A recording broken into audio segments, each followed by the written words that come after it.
Mikey का कर्ज part 2। Rahul परेशान होकर घर आता है। फिलहाल तो पिता की परेशानी दूर कर देता है, लेकिन हर बार कैसे? क्या बात है? मैंने पिता की परेशानी पूछने भेजा था, आप भी परेशान हो गए। क्या हुआ है? देखो दिव्या, सब ठीक है, बस थोड़ी परेशानी है। सब ठीक है लेकिन थोड़ी परेशानी है, ये कैसी बात होती है? वो तुम्हारे भाई ने घर को गिरवी रखा है और अब उसका ब्याज भी नहीं भेज रहा।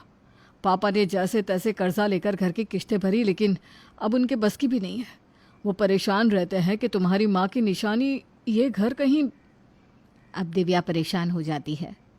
मैंने क्यों साइन कर दिया? नहीं करना चाहिए था साइन। भैया ने ये क्या कर दिया? कैसे वो इतना स्वार्थी हो सकते हैं? पापा के बारे में कुछ तो सोचते। वैसे कितना पैसा देना होगा घर को छुड़वाने के लिए?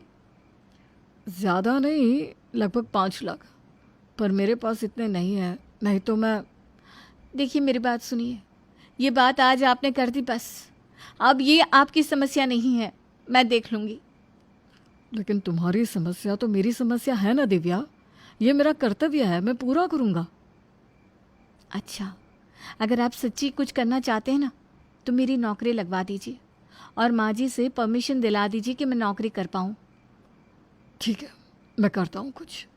दिव्या शाम को घर जाती है और पिता से शिकायत करती है और चाय बनाने किचन में जाती है, लेकिन वो देखती है कि सारे डिब्बे खाली है। वो बाहर आती है।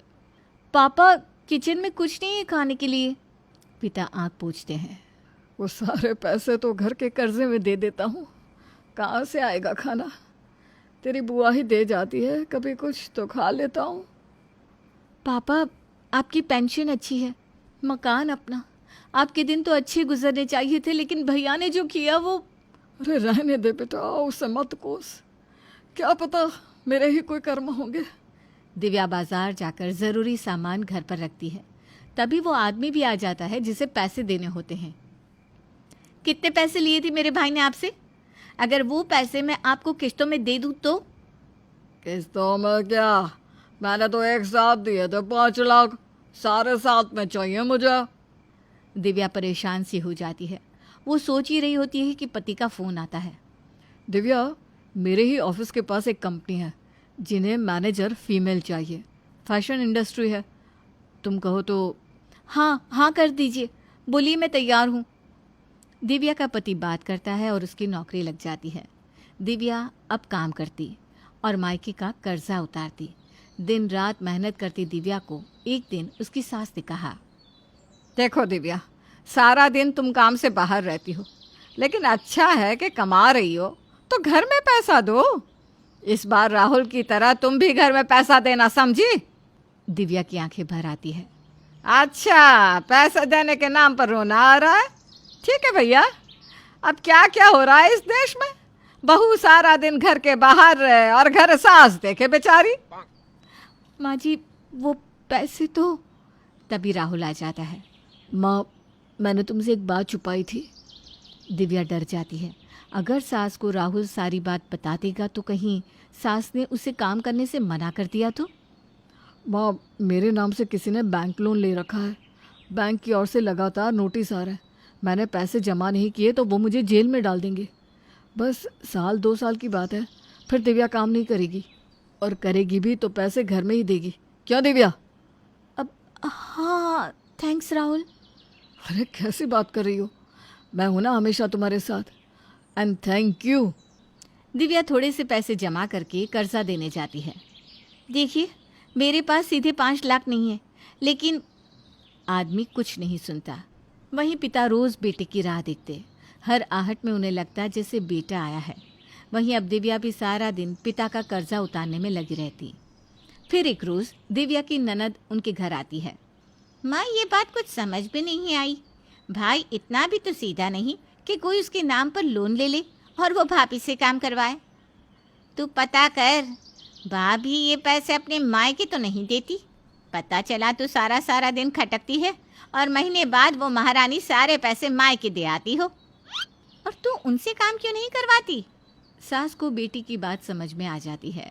अगले दिन शाम जब दिव्या थक हार कर घर आती है तो। देख दिव्या, मेरी तबीयत अब खराब रहती है, तो अब से खाना ना तू ही बनाएगी, समझी? पर माँ जी मैं हाँ, सुबह का तो बनाती है यही ना, पर अब रात का भी तू ही बनाएगी। दिव्या सुबह घर का खाना बनाकर मायके जाती, पिता के लिए नाश्ता खाना बनाती, फिर सारा दिन ऑफिस का काम करके पिता के पास जाती। रात का खाना बनाकर वो देर शाम घर आती और घर का खाना बनाती। पूरा महीना काम करने के बाद जब पैसे आते तो उस पैसे से घर का कर्जा उतारती। धीरे धीरे दिन ऐसे ही कट रहे थे कि एक रोज़, सुनिए, मैं सोच रही थी कि क्यों ना मैं अपने गहनों को गिरवी रखकर पापा के मोटे ब्याज को ख़त्म कर दूं, फिर धीरे धीरे अपने गहनों को छुड़वा लूँगी। कैसा लगा आइडिया? अरे हाँ, ये तो बहुत अच्छा आइडिया है। तुमने पहले क्यों नहीं दिमाग लगाया? पहले दिमाग लगाती तो अब तक कर्जा उतर भी गया होता। कोई बात नहीं, तब नहीं तो अब सही। दिव्या अपने सारे गहने लेकर सुनार के पास जाती है, गहनों को गिरवी रखती है और सारा पैसा लेकर उस आदमी के पास जाती है जिसके पास उसके भाई ने मकान को गिरवी रखा था। ये लीजिए, पैसे गिन लीजिए और हमारे मकान के कागज़ मुझे लौटा दीजिए। आदमी पैसा गिनता है और कागज़ दे देता है। बेटी दिव्या मायके का सारा कर्जा उतार कर पेपर पिता को देने जैसे ही घर पहुंचती है तो सामने खड़ा होता है भाई। दिव्या भाई को देखकर खुश हो जाती है। देखो पापा, आज का दिन कितना अच्छा है, भाई भी आ गए और ये लीजिए मकान के पेपर। लेकिन पैसे? बेटा, इतना सारा पैसा तो कहाँ से लेकर आई? भाई दिव्या के हाथ से पेपर ले लेता है। वाह वाह वाह, यार दिव्या, तुम नहीं जानती तुमने मेरी कितनी बड़ी परेशानी दूर कर दी। दिव्या, अब मैं इस मकान को बेच दूंगा, पैसे लेकर मैं और पापा दोनों विदेश जाएंगे। वाह, बढ़िया है। दिव्या हैरान होकर पिता की ओर देखती है। बेटा, तेरा भाई अब ठीक हो गया है। बोल रहा था कि काम में व्यस्त होने के कारण वो आ नहीं पाया, लेकिन अब वो मुझे लेने आ रहा है। दिव्या पिता की बात पर खुश हो जाती है। बेटा, तू जिस घर को गिरवी रख कर विदेश गया था, उसका ब्याज चुकाने के लिए मैंने कर्जे लिए। मेरी पेंशन से गुजारा नहीं हो पा रहा था, तब दिव्या ने पूरा घर संभाला। इसके जितने पैसे लगे हैं वो इसे घर बेच कर दे देना। अरे तो क्या इसकी जिम्मेदारी नहीं है पापा? सारा खर्चा मैं ही देखूं? नहीं नहीं नहीं नहीं, मैं एक पैसा नहीं दूंगा। ठीक है भैया, तुम मत देना। और सही तो बोल रहे हैं भैया, क्या मेरी जिम्मेदारी नहीं बनती? आपने मुझे भी तो पढ़ाया लिखाया। बस भैया एक रिक्वेस्ट है, जो पैसे आए उससे मेरे गहने छुड़वा देना। जो भी पैसे होंगे वो मैं तुम्हें धीरे धीरे करके दे दूंगी। पिता को दिव्या की बात पर हैरानी होती है। बेटा, ये क्या? तूने अपने गहने इस घर के लिए? पापा, आपके लिए ये सिर्फ घर नहीं है, मैं जानती हूँ।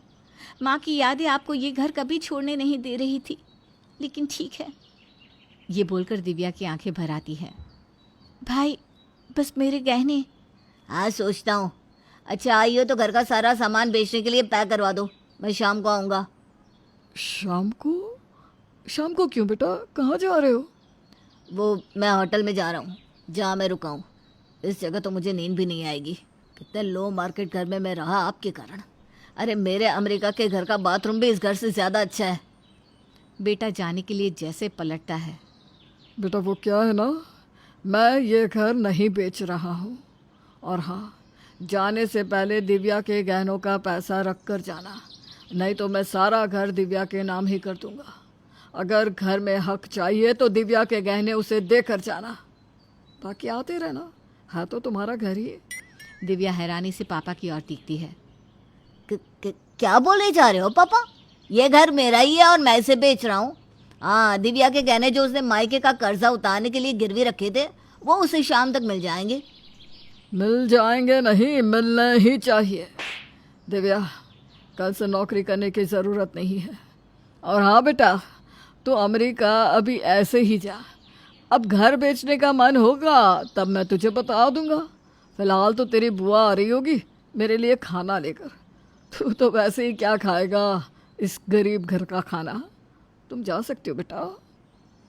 बेटा वहाँ से चला जाता है और दिव्या मायके का कर्ज पैसों से भले ही उतार देती है, लेकिन पिता के दिए उच्च शिक्षा और सोच का कर्ज वो कैसे उतारे।